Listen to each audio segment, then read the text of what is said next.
Wow. I wish I had this kind of presence with my children. Good evening, everybody, and welcome to another OWASP Ottawa monthly meetup here at the University of Ottawa, with special thanks to the University of Ottawa and the IBM Cyber Range for the space that they leave with us every month. Thank you. My name is Adam, one of the organizers with OWASP Ottawa. Some housekeeping for this room. First of all, there is a camera back there. That camera streams us to the internet where you'll be able to watch this again, or if you're really interested, you could be watching us right now. But you should know that if you're kind of in this zone, you are on the camera. Also, the back of your head is on the camera. So if you're eating pizza or uncomfortable with that, consider grabbing another seat.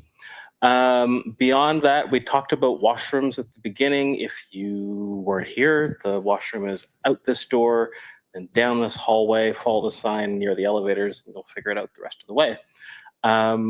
If you, yeah, I guess that's most of the housekeeping in this room.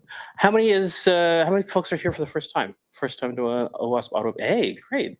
Another few folks. There's always a handful every month, and that is fantastic that we continue to grow. We wouldn't be here if it wasn't for the work of the group of organizers that helps make the OWASP Ottawa chapter keep going. This is, of course, a volunteer organization.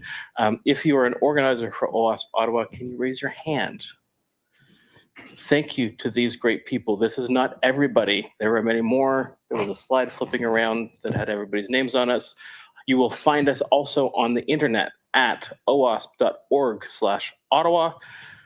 There you'll find a bunch of different links to find us in many different places. The key one that you probably want is our Slack channel. Once you connect to our Slack channel, you'll be able to see what other things are going on and connect with the rest of the community. One of the channels that we have that might be interesting to some of you is a jobs channel. If you are hiring, if you are looking for work, that's a great channel in our Slack workspace that you might want to pop into. With that, I think without further ado, we're going to talk about a couple of things that are really not super well known about in the application security, open worldwide application security space. Two things. I don't know if anybody's ever heard of this, but have you ever heard of SSH? Oh, most people. All right. So SSH, we hear it all the time, but our speaker today is going to tell us about a couple of things maybe we don't know about. And I'm super excited to introduce that speaker. Before I do, one other piece of housekeeping that I just remembered. The door in this room is super secure, appropriate for our group, I suppose. But it might mean that when you leave, you find it hard to get back in. We didn't lock you out. We do want you back in. You just have to knock, and one of us will make sure the door gets open. All right. With that, the other thing that probably none of you have ever heard about before is something called GitHub. Have you ever heard of that? Okay. Well, today we have Logan McLaren, who is a red team engineer at GitHub. He's got, I think, almost 6 years in that organization. He has forgotten more about red teaming than I will ever know. And he's going to talk to us as soon as I hand over the mic about SSH today. Can you give a warm welcome for Logan McLaren?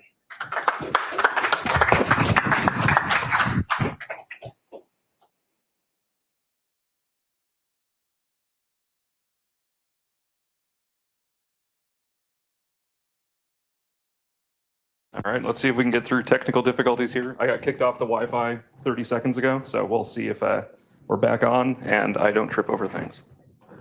All right, perfect. So thank you for the intro. Looks like everything is actually working, which is great. So hi, I'm Logan, Ottawa native, been here for too long at this point, but been working at GitHub for about 6 years now. Moved into red teaming sort of unofficially several years ago, and more officially within the past year, joining that team and finding all different ways to break things and cause havoc. But long history before then working in the security space, lots of CTFs, lots of blue team, red team, purple team, pick a color. It's probably on the resume in some form. Worked with the OWASP group here in the past, actually helping with the CTF last year, a couple of the meetups. So it's great to be back with a horrible trek in from the West End, just making things miserable. Thank you for your service.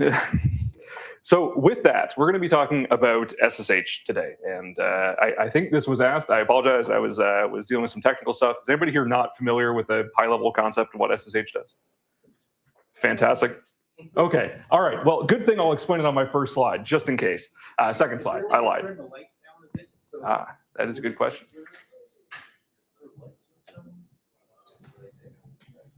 Looks like it's all of a sudden. Oh, look at that. There we go. We got the mood lighting. All right. Fantastic. So diving right into it. So greetings. We just talked about all this. So we're going to go ahead and move forward here. So what is SSH? For the most part, it's remote protocol allowing access. Pretty ubiquitous adoption across the industry. Originally, at least with OpenSSH, originally on BSD and Unix systems from there, and that has evolved into native support on pretty much every major operating system in some form. Lots of different front ends for this. So if you're working in the Windows world, you're probably familiar with PuTTY. If you're using probably anything else, you're just using command line SSH as your starting point for it, or wrapping it as a library in code somewhere. Lots of different implementations. As I said, we're going to be looking primarily at OpenSSH, most common out there. The configs for this also work with OpenSSH, which makes my talk much easier. So high level, again, this is looking for secure communication over unsecure networks. This was really, in the past, replacing insecure things, Telnet, RLogin, RSH, RExec, like all these old tools that didn't necessarily have any encryption or guarantee around authentication, authorization, integrity, any of this stuff. So this has sort of become the de facto option since it was introduced. And one of the other great things about it, which is actually unrelated to what's on the screen right now, is there's a lot of extensibility and plugins that go with this. So under the covers, if we're on the Linux side of things, we're using PAM, pluggable authentication module, to handle actual authentication for users when they're coming in, but you can integrate that with just about anything. So if you've got Active Directory or some other LDAP, you can have that backing things. If you want to have MFA prompts using TOTP tokens or something, you can do that as well. And we're actually going to look at different ways you can get around those in this talk. So digging into that, I want to set the stage with an example network. And I will say all of this is far more simple than it would be in the real world, because we got 30 minutes to talk through this. So high level, want to cover the concepts. So what we're looking at here is, again, overly simplified network. Representative probably of something you've seen in the real world, decent prod deployment. We've got a couple levels of security on this from an endpoint. Say we have a managed endpoint, we've got some sort of EDR on there. We have some sort of corporate image that's flashed on the laptop effectively. And then we've got a few extra steps that maybe the user has taken in terms of setting things up. In my experience, it's rare for an organization to actually mandate that you have to have passphrases on SSH keys, but we're going to say that we've got one just to make our life a little bit more difficult. From there, our next hop to actually get into our corporate network has to go through a jump host. So let's say we're a full remote company, and I will say this talk has nothing to do with GitHub, just to be clear on that. So let's say we want to actually start hitting our internal server, which is on the that side of it, whichever side that is, left, right for you, left for me. So we want to get over there, but we have a firewall that's sitting in front of that. We have no way to actually access that server except through this jump host, which is in the middle. So concept there, if anyone's unfamiliar with it, is effectively we're going to have one server that is outward facing to the public internet. We need to connect to that, and then from there we can actually access all of our internal resources. So if you're coming from a different side of things, think of it like, if you had a VDP for Citrix or something like that, this is your entry point into everything you actually want to be connecting to. And at that point, that server is going to be locked down pretty well for the outside facing aspect of it. We'll have TCP/22 open, accepting SSH connections, probably nothing else. And in this case, we're going to set up MFA on there as well, so that even when you've got that passphrase, you've got a legitimate key that's authorized to access it, you still have to have your Google Authenticator or whatever to get through there. So that's going to be the premise, and we're going to talk about the different stages that we can jump through these, and then actually take a look at how we can abuse it. That's every SSH implementation, right? Mostly, yeah. So again, we're looking at OpenSSH in this case. That's probably what you're going to see in 99.9% of implementations. The premise is similar in some other ones, but there are different implementations. There's things like Teleport is a new one that's picking up steam, which is a lot of this wouldn't apply to, but it's the same sort of algorithms for encryption and whatnot under the covers. So first thing, And again, nothing in this is new. This is all functionality that's been there for 20 plus years. But in my experience, anyway, and including myself, up to as recently as a year or two ago, I had no idea what most of this stuff did or how to really abuse it. So I figured I'd share it with everyone else so we can all abuse it. So first step is multiplexing. And in this case, we're going to be looking at this first hop. So going from our endpoint over to our jump host, our bastion host. So again, user wants to connect to this machine. Let's say they need to do it a bunch of times. We're running a script or something that needs to do things there. Or we're just sick of being on flaky Wi-Fi, getting kicked off every 10 minutes and having to re-authenticate. So type in our passphrase again, go pull out our phone, do the MFA dance every single time. So what we can do is set up multiplexing. And what this does is it creates a reusable connection that stays open and sits there for a specified period of time in the config, or a default, which is reasonably lengthy. And that can be reused by any subsequent connection that happens there. All of this takes place over a single TCP connection and a single socket that's open on the client machine, and that connects out to the server. And this has a wonderful performance advantage because there is no overhead. Every single time you're connecting, you're piggybacking on this connection that already exists. You don't have to re-authenticate. So regardless of the keystroke time, you don't have that entire authentication dance, the PKI dance that you have to do with SSH when you initially connect. All that config can be handled either from arguments you're passing in command line, or what we're going to look at is actually how you could put this into a config to, again, save time and be convenient. But one of the things I want to note on this is because we are reusing a socket in this case, anybody who has access to that socket can use this connection. We're going to come back to that.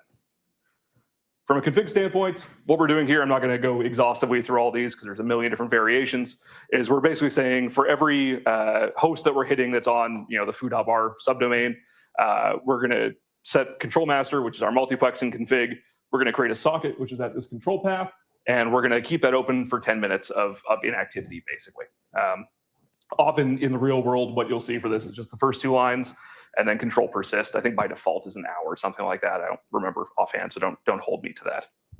So that's our first jump there.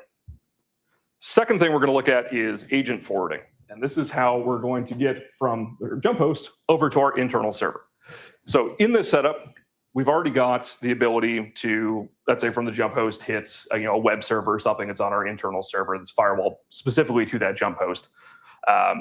But in this case, let's say the user has legitimate access to the internal server. Again, we still have to jump through that jump host because we have no outside-facing connectivity from the internal server, but we do need to authenticate to it again. So we've got a couple options for how we could do that.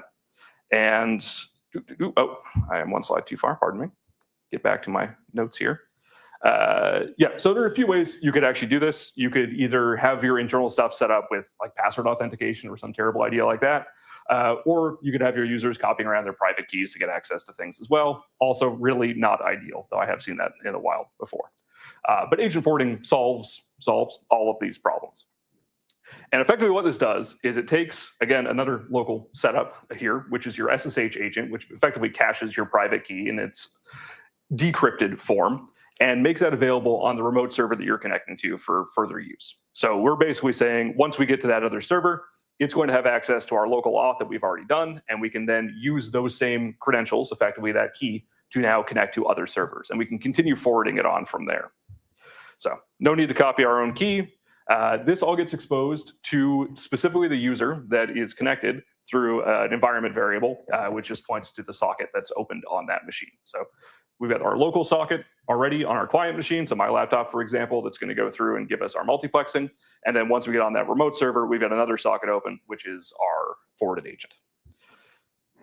You can set this up again in your config, which I'll show you in a second. The other place you'll see this, if you ever see SSH-A, this is forwarding your agent.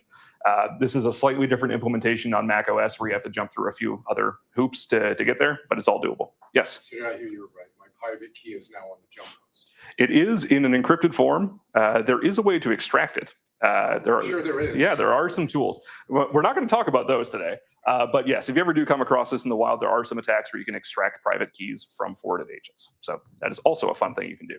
And a lot of them are tools. And at the end of this, there's going to be a link to the slide deck. And there might be a link to one of those in the speaker notes. So one thing I want to touch on here as well, we talked about with multiplexing, if you've had access to the socket, you have access to the connection. Same is true for agent forwarding. You've got access to that socket, you've had access to those credentials. We'll come back to that one as well. From a config standpoint, we're adding one line. Forward agent, yes, just does it automatically for us. So easy peasy. And now finally, how are we going to go from our original machine, and let's say we've got a database or something like a MySQL instance that's running on that internal server. We want to do some development against it. So how are we going to go about actually connecting to that and let our local tools hit it? And that's going to be with SSH tunneling, port forwarding. There are some terms that are used interchangeably here.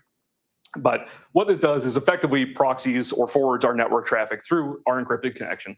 So we could even hit services that are running there that don't have TLS enabled or whatever. We're still doing that over a secured connection, which is quite nice. So if you have a web server that's running on port 80 or something on your internal host, you could still hit it from your external machine in an encrypted form.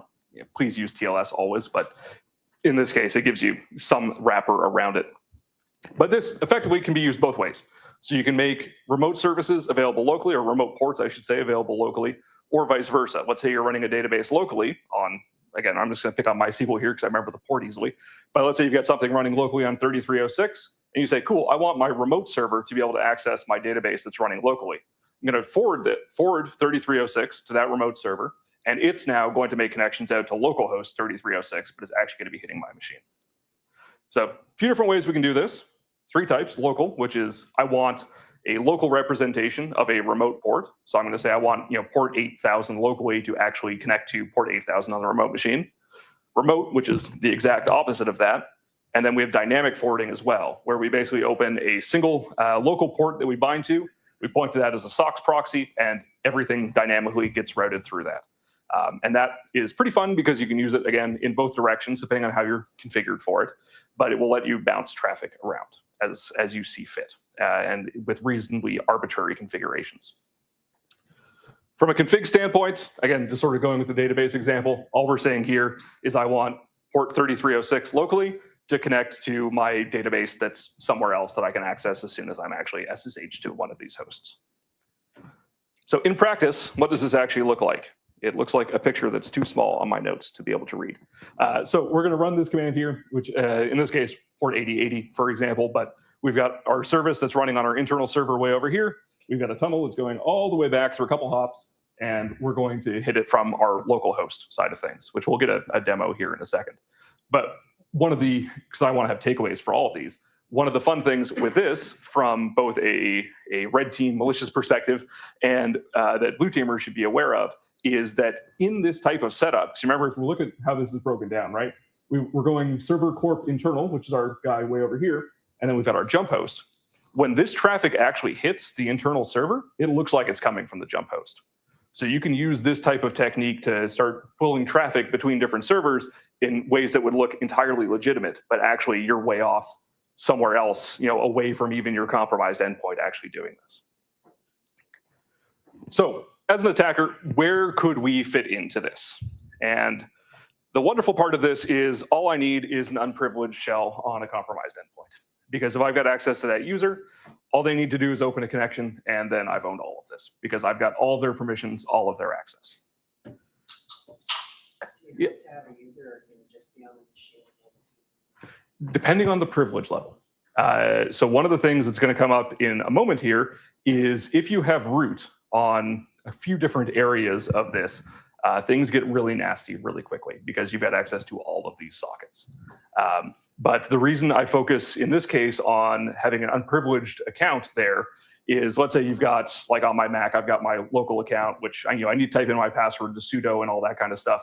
But I can still access any socket that's owned by that user, regardless of whether or not I have a compromised session, as long as I have access to the account. So going through this first hop multiplexing, we talked about this is getting from our compromised machine to the jump host here. So all we need is that compromised endpoint. First thing we do is we look across the system. So actually the first thing we can do is push a malicious config, because again, it's just a file that's sitting there. We've got access to that user, we've got access to that directory because it's owned by them. We can put our own changes into that config if we want to, which is always fun because nobody ever catches it. And then we can start watching and polling either with our own interrogation of the system, or if we drop some malware, an agent that's calling back to C2 or something, drop that on there and have that run something in memory that's actually going to look for outbound connections with a socket, validate that that socket is actually connected to the server we want to hit, and then immediately spawn a new connection using that socket. So this has different implementations on different operating systems. You can do it on Mac and Linux. I'm not intimately familiar with the Windows side of things. I touch Windows maybe once a decade, but certainly on Linux, you can do this with SS will show you all the different connections that are open. And then on Mac OS, I believe you can do this with netstat, some of the functionality that's in there. And once we've got that, we just spawn that new connection using that socket, and we are good to go. So the next stage, agent forwarding. And the exploitation here starts getting a little more interesting. So once we're on that remote host, we want to do all the usual stuff we do when we compromise a machine. We want to start evaluating or enumerating what permissions we have, what connections are out there. And one of the places where this gets real exciting is going back to what I mentioned, if we have root on here, because again, we're looking for local forwarded sockets. Those are going to appear, generally they'll be configured to land in temp SSH with some UUID on the end of it. And those are connections, or pardon me, those agents that are forwarded are going to be owned by the users that forwarded them. So if we look at the system, we're going to have, Logan will own temp SSH dash XYZ, whatever, / agent 410, 320 or something.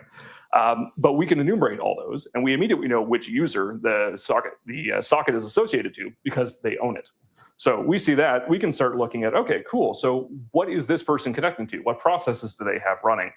And again, if we're not root, that's fine. We still have the user we came through as because we've got access to everything they had access to.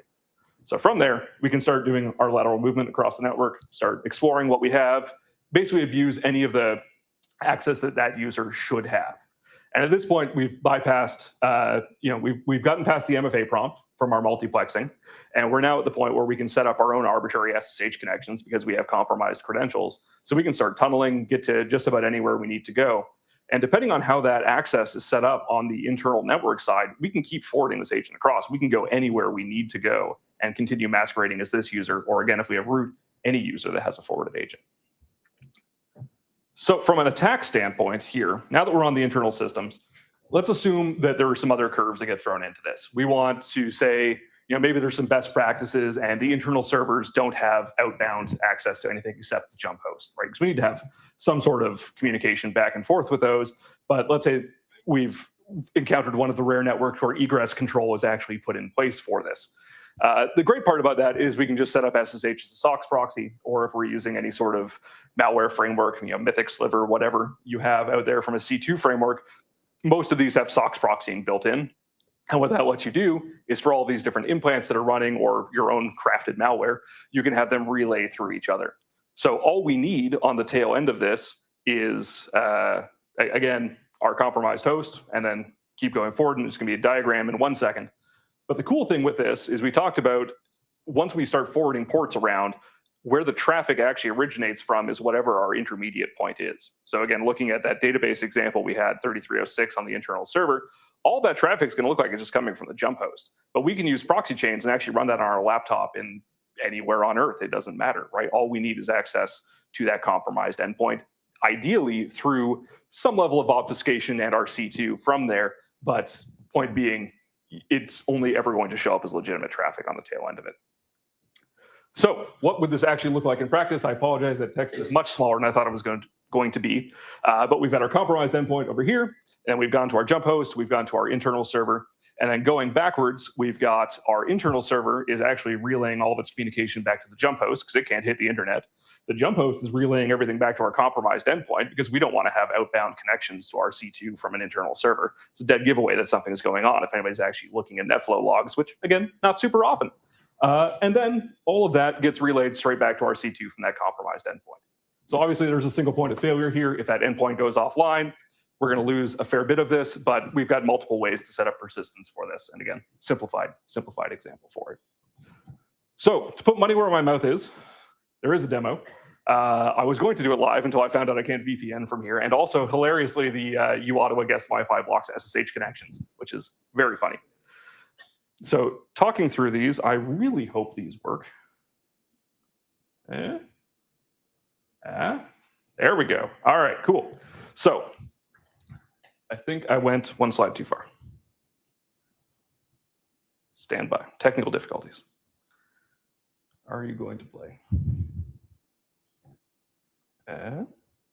Sorry, bear with me here. No rush. This is the second demo.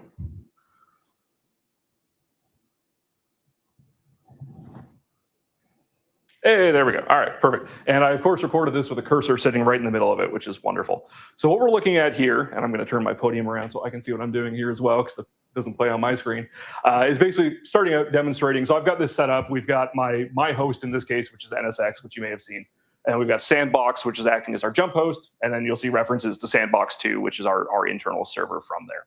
So our machine that we're on, NSX, has no direct access to Sandbox 2. We're going to look at that in the next video here. But we can hit this first machine, our jump host, Sandbox. And what we've sort of looked at initially is that it's going to prompt us for not just our passphrase, but also an MFA token, so similar to what we had set up. What I'm doing here is just updating the config to align with what I showed in the earlier slides. We're starting our SSH agent, which is actually going to allow us to do agent forwarding, all that kind of stuff. And then we're going to SSH over, and we'll get prompted this time. And hopefully I'm able to type my password in the TOTP here. And I remember recording this, and my phone would turn off every single time I wanted that code. So we're back on the server, and I think I exit out of here, and I'm going to reconnect. And the interesting thing here to note is that it's not going to prompt us for anything. It's just going to go straight back in because, again, we've got that multiplexed connection. So, hey, no prompting. Good. I can certainly try. I cannot. All right. So I'll talk quickly. So yeah, anybody else, not you logging in, would be able to then hit that same endpoint and come in and not get prompted? Correct. If they have access to that socket on my machine. Okay. Yeah. So what we're doing here now is basically saying when I'm hopping into Sandbox, I now want to go to Sandbox 2. I can't do that. I don't have any credentials that are actually on that jump host. But what I can do now is reconnect, forward my my agent, as we talked about earlier. And now with that forwarded agent, that's setting up that socket, and boom, I can hop straight to my internal server, again, without prompting. So to answer Gar's question, to repeat that, anybody else who has access to that socket locally on that machine, whether or not they're my user, right? If they've got root permissions for something like that, they can now use that and reuse that connection to that jump host, or Sandbox in this case. And anybody who's got access to that socket on Sandbox could use that to Sandbox 2. So I should have renamed my servers, but this was expected to be a live demo, so it was a little tight on time. So that's both on the endpoint and on the jump host? Correct, in both cases. So the question is, if you're on the compromised endpoint or on the jump host looking for those sockets. So the multiplex connection is going to live on the endpoint itself. So that's where you'd use that to get to the jump host originally.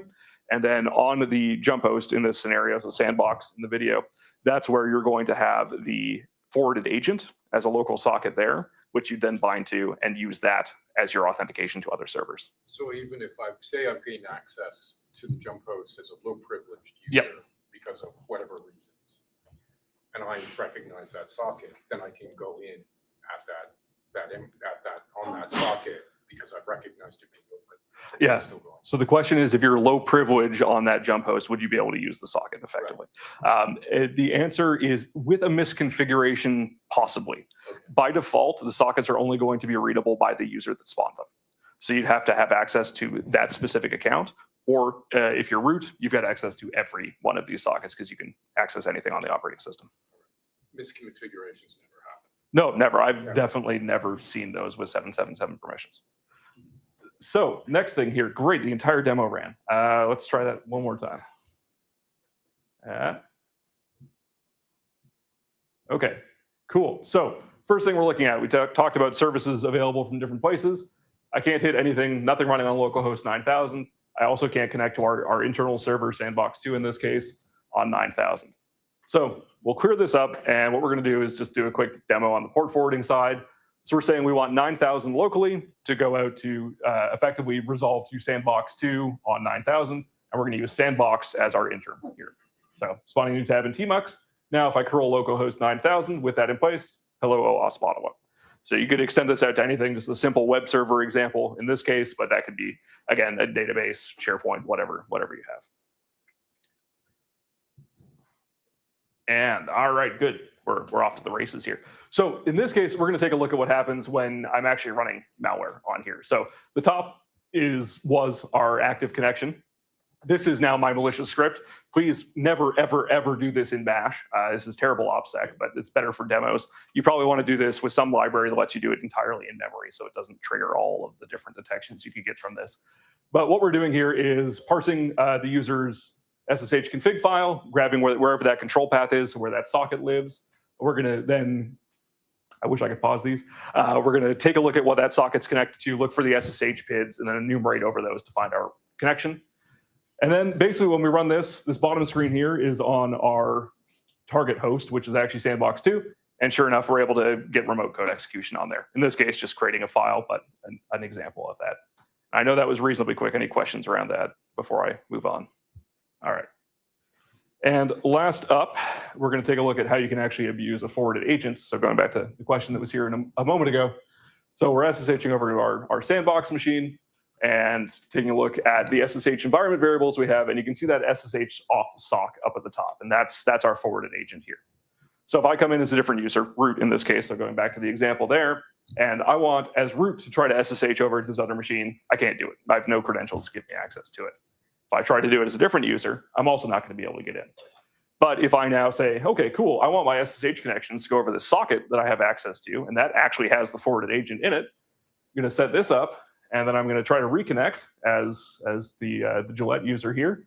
And I really hope it works, or I recorded the wrong thing. And there we go. We're straight through. So be mindful of what these look like on multi-user systems.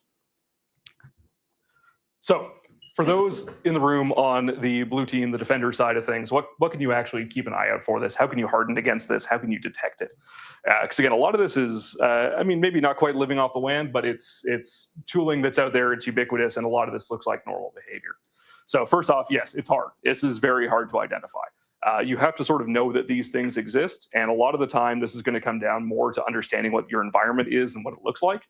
So I'll touch on that a little bit.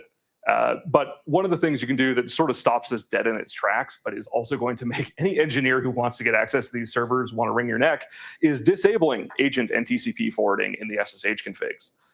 And this just completely prevents this from happening.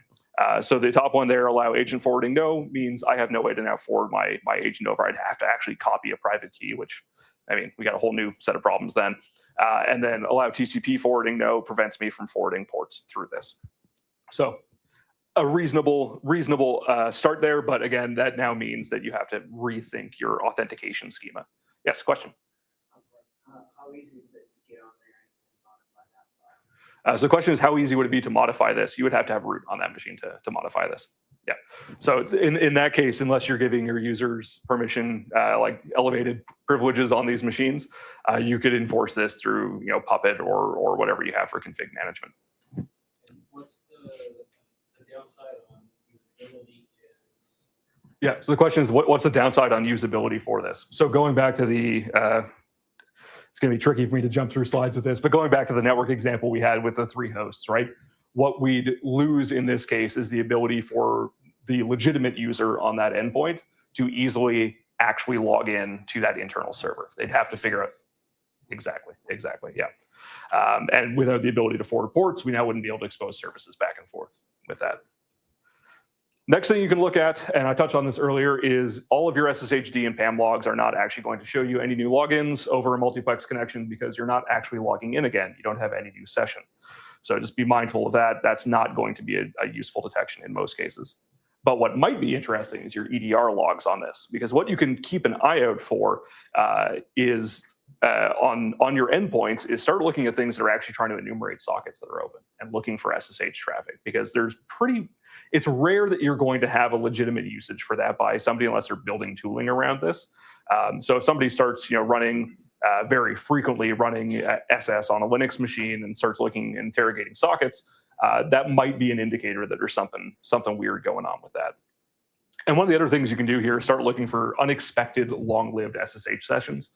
So going to the example of tunneling for that, or in the case of multiplexing, those are going to keep connections open for a longer period of time. So if somebody's got a compromised session and they want to sustain this, like let's say we're running that SOX proxy to go back and forth with this, we need to keep that connection live the entire time. So if it's not normal for users to have an SSH session open to your jump host for 6 hours or something, maybe look at that, and that's probably going to be a good option. And one of the other things on this as well, beyond just having principle of least privilege for this stuff, is understand what normal access looks like for these systems. Who is actually logging in where, and do your users actually need to be logging into these systems at all? And that's I think a philosophical question as much as it is a technical one. But sort of understanding what you actually need to get things done is going to be probably the easiest way to spot things. So if I have my network and Garth is one of my employees, and I say, hey, why does Garth need to be logging into my prod database server? The answer is he doesn't. So why does he have privileges to do that? So there's sort of two aspects. One is, can I just remove those and have a defense in depth strategy for that? And the other is, should I just have detections? If somebody is logging in here and they're not in this specific DBA group, great, I want to flag that and have somebody take a look at it. Now that all said, that could be a talk in its own, so I will stop rambling there for the moment. But the TLDR, or the too long didn't watch, because nobody's reading the slides anyway. SSH is incredibly abusable and also super useful. So always keep that in mind whenever you're touching this in your environment. Configurations that can actually prevent this abuse can also cause a lot of headaches for people, and vice versa. If you don't know about these things, you don't know to defend against them. And I have worked with many teams that thought because they were only exposing SSH, all their internal systems were totally safe, only to find out that that's not the case. And yeah, multiplex connections can be abused with any on-device presence. Again, you need to have access to the socket. So if you're root, great, you're good to go. Otherwise, you've got access to just that one user's connections. Forwarded agents, again, if you've got root, world's your oyster on this. So be very mindful of that on any sort of shared system. And then once we start looking at TCP forwarding and tunneling and SOX proxies and all of this, the enumeration and access gets extended pretty dramatically, but also the ability to chain communications and bypass egress filtering, all that kind of stuff gets a fair bit easier. And obviously all of this is going to, your mileage may vary depending on the exact implementations. This is meant to be a reasonably simplistic overview of it, but there is a lot of fun stuff that can be had with this. So the more you know, the more you can be armed with to defend against it. And I think I forgot to make this repo public, but if you want the slides, the configs, everything, it'll be up here. That might be a Rickroll, it might not be. I can't remember if I updated the slides. So you scan at your own risk, but I will pop this over to public when I get home tonight. Everybody's blinded. All right. Okay. I see cameras away. So thank you very much. Happy to answer any questions beyond that and connect with me on antisocial things.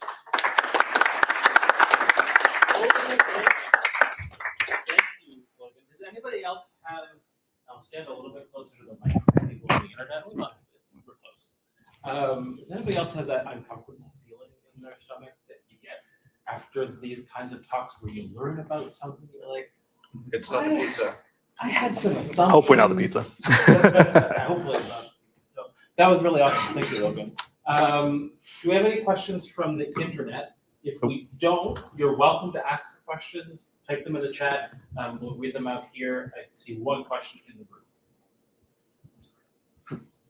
You can lead us off and we'll jump there and see what we've got online.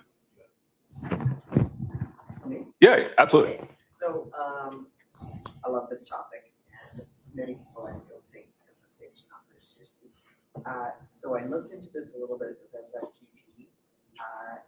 That basically underneath SFTP is an SSH. Yep. So do you think that all these compromises are possible with SFTP? So the question is whether or not this compromise chain is possible with SFTP. I totally off the cuff, I would assume yes, because you have to have like the backing access for this is all handled by the same stuff. You're usually using PAM to manage your auth for SFTP as well. Most often that's going to be piggybacking on SSH, like it does use SSH under the covers. So yeah, if you can SFTP something, if you want to SCP a file, whatever, it's all using that same authentication. Where that lands and what's actually running that server could be the key difference there, like depending on how that auth is actually happening. So it would be implementation specific, but it would be a risk to look out for. Yeah. I'm pretty sure it all uses the OpenSSL library. Yeah. So it's all going to be common. Yeah, there is a lot of shared technology for sure. Yeah, and like chances are, if you're using OpenSSH to like do your SFTP server, you probably also want to have all those users that are only meant for SFTP have limited permission. So you can actually set those options that you said would make things harder. You can set those just for those users, and definitely makes things a lot more secure that way. Yeah, in that kind of setup as well, you can configure those users to have a no login shell. Like it doesn't completely prevent compromise in the event that somebody does get a reverse shell or something on there, but it does make it a lot harder when you don't have job control. So there are a few mitigations for that. The other thing you can do, of course, is really, as you mentioned, is really lock down the permissions for those users and say, cool, you can auth here, but the only thing you've ever got access to is this one directory. You don't have a home directory. Everything's going into upload/username, and you have no rights at all outside of that. All right, get to you in one moment. You had a question here as well? Yeah. Oh, front row? Yeah. Yeah. Question about SSH. Like, as a bad actor, why a bad actor would ever want to use SSH if, for example, the bad actor compromises the machine, installs the backdoor, like C2 to see like parts of the framework, and it would happen without SSH at all, and the bad actor would access the machine and the whole network through this framework. Yeah. So the question is effectively, why would you even bother with this side of things? Yeah. So the key area that this would get used is to do that lateral movement once you have that compromised machine. So if I pop somebody's laptop, there are a few things I can do. We've got the info stealer type of things. I'm going to harvest all the credentials off that, grab all their sessions for all these different services. But if I actually want to get persistence inside that internal network, I need to be able to get onto those machines somehow. So piggybacking off of legitimate usage, legitimate access, in this case through SSH, there are other means as well. This would be one way to get to those hosts to set up my persistence there. And that way I'm no longer relying on a single compromised endpoint. As long as that jump host is online, if I've got access to that, that's great. I can now do all of these things from there without having to worry about the endpoint. And so just the practical speaking, that attack chain is you're doing development on your local machine. Your local machine has access to the jump out host. Your local machine gets compromised, and then we move laterally from that machine to the jump host.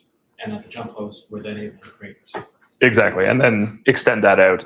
And the other part of it as well is this is all piggybacking on expected user behavior and access patterns. So from an OPSEC perspective, it blends in quite well. But you can also, from this backdoor, you can pretend to be like DNS traffic or anything else. Yeah, when it comes to data exfil, the world is your oyster. There's a million different ways to start pulling data out of the system. And looking at that again from an outbound tunneling perspective, you may not need to actually push that data back through SSH, right? You wouldn't necessarily need to use that type of technique. If I'm on that jump host and I want to start exfilling through DNS, it's really becomes, again, from an OPSEC standpoint, I want to know where it's normally sending requests. What does normal traffic look like from that? So if I get on there and I start enumerating all the other network connections and user behavior, I want to go through and say, okay, cool, I can see this server is hitting whatever, oracle.com. So I'm going to, typo squat that and start sending my traffic to Oracle with, the backwards E or something instead. So if you're looking at logs, you're probably going to skim past it. But if you're actually doing some sort of analysis on that, you might catch it. But yeah, many ways to skin that cat for sure. That answer your question? All right, thank you. Yeah. And there's one at the back. Yeah, so part of my complete ignorance on that. You mentioned earlier that the Ottawa guest network blocks the SSH connection. Is that the right approach? Yeah, so the question is whether or not the Ottawa Wi-Fi blocking an SSH connection is the right approach. I don't know why they do it. I'm pretty sure it's to prevent it from. So this is a long time ago, and before I was old enough to be useful in this industry as well. University networks tended to be a playground for malware and persistence for bad actors. So a lot of them tend to be quite locked down now. In the case of guest Wi-Fi, I get it. You want to give people access to websites and nothing else. So that's likely. I mentioned it because it was kind of funny that I'm doing the talk about this, and sure enough, it doesn't work. For what it's worth, I got put in the penalty box for months somehow on this guest Wi-Fi. I'm sorry I met you for watching. I don't know what I did, but I've recently gained my access back. Well, good. You're in good graces now. Yes. Let's hop to online for 1 second, and then we'll get back to the room. Do we have any questions online? We have a question online. Okay. So from Oliver, if you gain access to the laptop remotely and manage to access a socket that is connected to the jump server, will the user notice anything if they are currently doing stuff in the jump server? That is a fantastic question. So the question, to repeat for those others, I guess the online people can read it, but for the room is here as well, is if this technique is being used, you've got, somebody is reusing the socket, would you be able to notice this as a user? The answer is probably not. the connection is being reused. Like you would potentially notice whatever the side effects are of somebody having access to your machine. So if you've got something that's old and slow, maybe things are a little more sluggish. The usual. What was the thing with XZ a while ago? Somebody noticed their SSH connection was 0.03 seconds slower or something like that. It would be that type of attention you'd have to be paying for it. Otherwise, it wouldn't really show up. Some of the other things that could look kind of weird is if you are on your remote machine, the one you're SSH to, and you start seeing other things running under your user that you're not expecting, start kicking off processes. But again, that's pretty bad OPSEC at that point from whoever the attacker is. And again, your EDR might be giving you some signature or some signals on that behavior. It might, yeah. I mean, really, from an EDR standpoint, it would be looking more from the initial access standpoint rather than the SSH side of things. So it depends, if you're kicking all this off through some sort of malware, like if you're using, so I use Mythic a lot for C2. If you use any of the out-of-the-box agents, it's probably going to flag that right away. But if you're being a bit more insidious with it, or if you've got poorly configured EDR, it may be detecting it and not alerting on it. It's a know your target thing to some extent. The only other thing online is 2 comments from Robert Echelon. Interesting, thank you, and good presentation from Joanne. Thank you very much to those online. And knowing your target, you called that out there, and that is important, right? Like you talked about why you might choose to use that particular approach. Yeah. It comes down to what's the environment. Exactly. And I think that would be, I don't know, I'll pitch myself for this, maybe a good topic for another talk at some point. But, there are some fundamental differences for how red teaming can work. You can either, there's very transactional stuff. I know a lot of folks in this room or who have been involved in the past here tend to work on sort of short-term engagements where, you maybe pop in, you've got 6 weeks to figure out your target, do your assessment, then you move on to whatever the next thing is. Whereas my world is much more like I focus exclusively on the environment that I'm looking at for a longer period of time. So again, this is not GitHub, but if I was doing an op at GitHub, we're working with years of intel on it. And that's pretty common in the APT space as well. They have usually a better knowledge of their targets than the target themselves. We did have some questions in the room. Front row, yeah. From your opinion, what's the safest way to establish a jump host? Yeah, so what's the safest way to establish a jump host? The example I had here is actually reasonably sane. The thing that I would actively encourage preventing is anywhere in that chain where your user or a user can get elevated privileges. So unless they really need it on one of those machines, if they only ever have access to their own user account, you're already limiting the blast radius. And if they can't get elevated privileges, legitimately or otherwise, there's only so much damage they can do. So I would say focus on that. But the interesting part of it, of course, is as soon as you have a model that requires agent forwarding with all of these things, if you have any shared system in there where you've got multiple users connecting and those agents are forwarding and someone has elevated privileges, if that's the compromised user, a lot of things then start branching out from there. Yeah, and if you prohibit that, users will start copying and pasting their private keys. Yeah, that is the trade-off. Yeah. So basically, if you prevent a lot of this, users are going to start copying over private keys and jumping around there. Again, I'll say this is probably a topic for another conversation as well, because it's a very in-depth subject at that point. But really, you want to start evaluating what your access models are, what they need to be. Again, I would encourage people to really ask whether or not users ever need to be on systems. I've worked in some environments that are so incredibly locked down that if you want to run, a who am I command, you have to open a PR against a repo that has an Ansible playbook and then issue it through Tower or something if you want to actually run things. And at that point, you're largely limited. Like, sure, maybe your Ansible user is now your single point of failure in this, but that's the keys to the kingdom at that point. So it's a bit easier to defend against one thing than 10,000. Are you taking an opinion there? Like this is a philosophical debate, and it's a heated one. Are you taking? I would say that's definitely a hot take. It's an opinionated stance on it. It really comes down to what your requirements are at a given time. I would say if you're completely arbitrary examples, right? If you're a 20-person shop, sure, have access to the servers because it's going to be faster than setting all this up. And if you're a 20-person company, who has the time to manage all of this in that respect? But if you're a 50,000 person company or enterprise scale, you should probably be looking at something more thorough that doesn't require these access patterns, because it's going to cause problems at some point, whether or not it's malicious. If you start giving people root access on servers when they don't need it, something's going to go wrong. The risk is there. It's not trivial to implement a different access pattern. So as soon as it makes sense to do it, do it. Yeah, this is really one of those things that you want to start working on early on as you grow a network and grow these access patterns.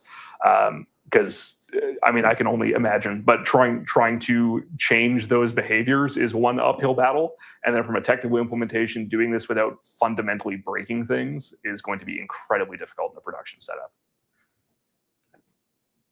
I think we had one person at the back, then we'll get to you. So how common are these misconfigurations based on the size of the company and experiences? So the question is, how common are these things based on my experiences? I will say I've not run a bunch of ops that are around this, so I can't give you a very clear answer on that. I would say from just the pattern here, if we look at it from an unprivileged standpoint, it's not uncommon. Like it comes down to the previous question, whether or not users have access to any of these internal systems. The jump host approach there for access to anything, so the first hop and SSH tunneling, that's ubiquitous. I think nearly every environment I've looked at has some form of that, if it is a company that has a remote presence. One question was, what prompted you to research this specific? Yeah. So I'll tell you, it's like all good things, I came across this in the Capture the Flag challenge, and decided to go a little deeper for it, and then started looking at what that would apply to in real world exploitation, what some techniques are around that, and go from there. Have you read any diaries or reports on APT breaches that have used this technique? That's a good question. The question is whether or not I've seen anything from the APT side of things, like a threat intel side of things that has used this. Not that I've come across. A lot of that is going to also be generally not disclosed by people who are compromised. I would say the TTPs are reasonably common, like it's among the 10 million that you can find in the MITRE framework. But it's part of the tool. One of the things that happens with adversary emulation or simulation, depending on what day of the week it is and what you want to call it, is whether or not you want to use the exact steps that an attacker is using, or you just want to emulate their goals. So I would say that it's going to depend. Certainly there's literature on this going back 20 plus years. Yep. And Sunny. Have you ever had a chance to use the Golo NG framework?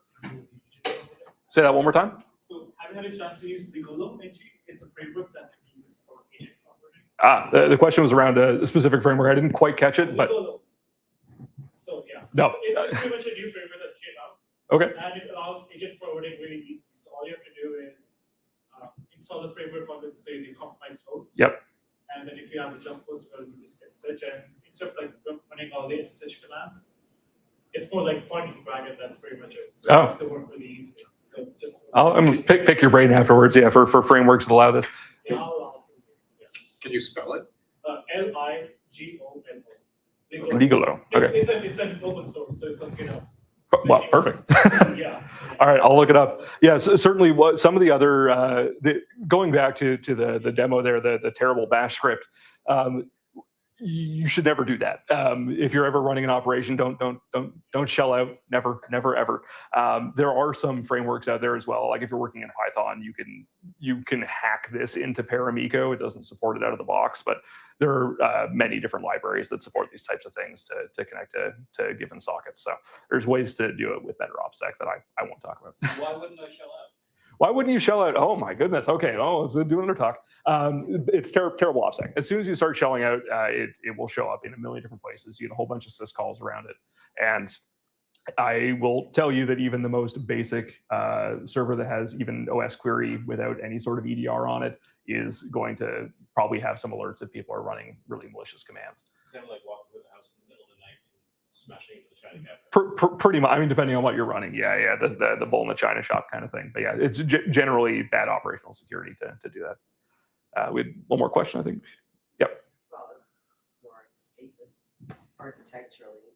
If you had a place that has to be secure and you have mission critical data and systems, I would say you should not run that setup. You should not have anything remotely accessible by SSH, able to do internal.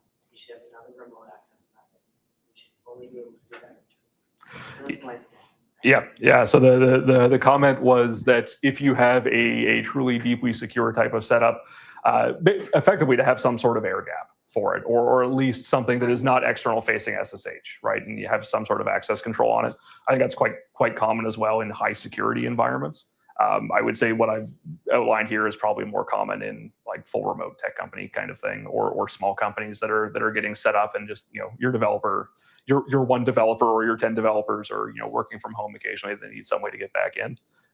But yeah, certainly I would venture a guess. I haven't worked in this space, but certainly government world, I would not expect to see this at all. The standards are very, very different for that. And again, the trade-off is operational ease. Yeah, I cannot imagine anything for remote access in the government is easy, but that's it's an area I'm quite ignorant of. I'll say that. One more question here. Yeah, so you, at the beginning, you said that there were add-ons, plugins, whatever. What's Yeah. your favorite? What is my favorite SSH plugin? That is a question I don't think I've ever heard anybody ever ask. I'll say that. I recently going through this. So one of the more common ones out there is using SSSD under the covers to integrate your SSH logins with an LDAP backing. And that's useful. Like if you want to not worry about local user setups and just have AD or something backing your SSH access, that is configurable there. The thing that I found recently that was super neat, actually, as part of setting up this demo, was the Google Authenticator plugin for it, which gives you the TOTP stuff that was in the demo. And same deal, you scan a QR code on your phone and you get access to it. Probably, I have no idea if it's like production ready, but it's cool. I now have it in my home lab, which is total overkill. Yep. Go for it. Yeah, if you have like this secure certificate with like algorithm, why would you want to use also Google Authenticator?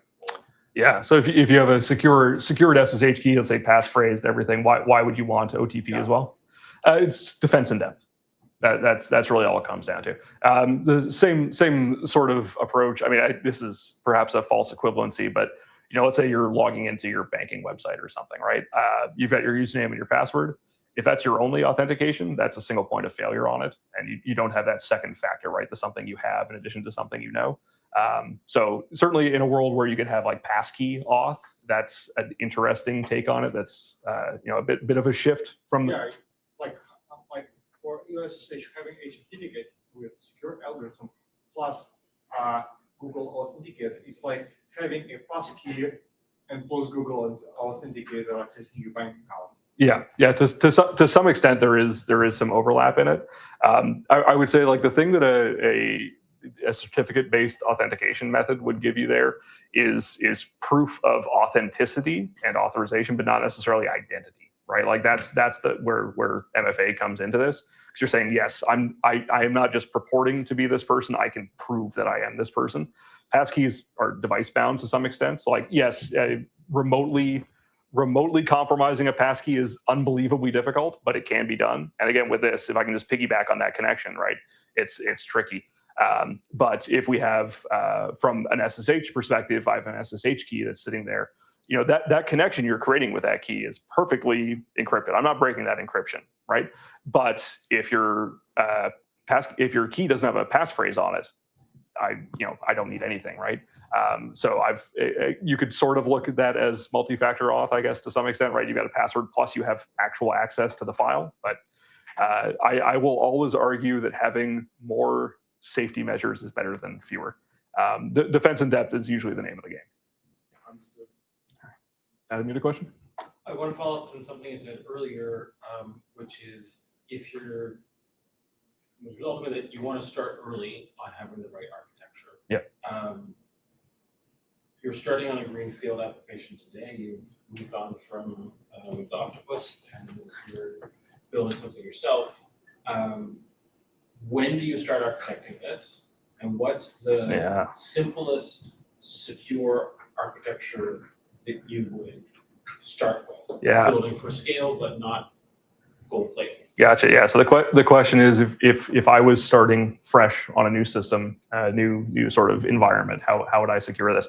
I will tell you, I'm much better at breaking things than building things. That is a difficult question to answer on the spot, to be honest with you. Because there are very different requirements as you go through, right? Like sort of talking about the 10-person shop, I am not going to deal with as much rigor as I would. Like I'm not going to worry about having an air gap network kind of thing or the type of. Yeah, absolutely. Like from a fundamental standpoint, I would say if you can get away with it, and this is tough without managed endpoints, make sure that you have passphrases on SSH keys. If you can have MFA in any part of this, it's incredibly useful. Again, this is bigger than like the 10-person shop kind of thing, but if you do have some sort of EDR solution that's looking out for this kind of stuff, it can be quite helpful if your teams are armed with that sort of knowledge. But I think at the point where you're doing that, you're probably large enough that you've got a lot of other business requirements that are driving things, and security is a voice in the choir. All right. Any other questions? All right. Well, thank you for listening to my hot takes and rants.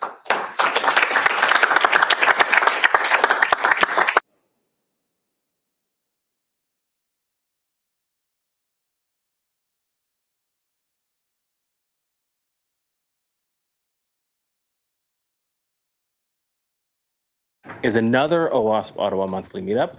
One more for Logan McLaren. Thank you. I'll blind everybody with the lights as well. Sorry about that. Again, thank you so much to the organizers who helped to pull this together every month. Thank you to the University of Ottawa and the IBM Cyber Range for the space.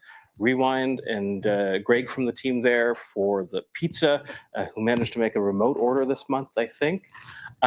We do this meetup the third Wednesday of each month. You can watch our Slack, you can watch the meetup page, however you found us this month, to find the next one.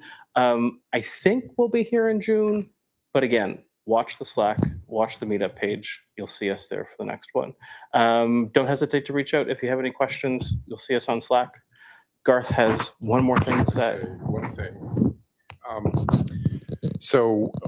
As you probably heard, we have a Slack, and on the Slack, there's a jobs channel. There's a lot of changes going on. There's a lot of uncertainty, and some people are losing jobs. Some people are seeking jobs. Some people have jobs. So if you know a guy who knows a guy who has a job, please post it in the job channel, because people need this kind of information. And the main purpose, even though we do say OWASP, and this is an OWASP chapter, the purpose of this chapter is for this community first and foremost. So any way we can help our colleagues is, to me, a success for the chapter. And that's it. Well, I'll take that opportunity to plug one more time, owasp.ottawa/ sorry, I'll do it even correctly, owasp.org/Ottawa. On that page, you'll find a link to our Slack. From there, you can join up and you'll find the jobs channel and all the other conversations that we've got going on. One more in the back. There is still more pizza from Rewind, so please don't let that go to waste. There aren't as many students on campus at this time of year, and so there is more pizza. All right. Again, thank you, everybody. We'll see you again very soon. Take care.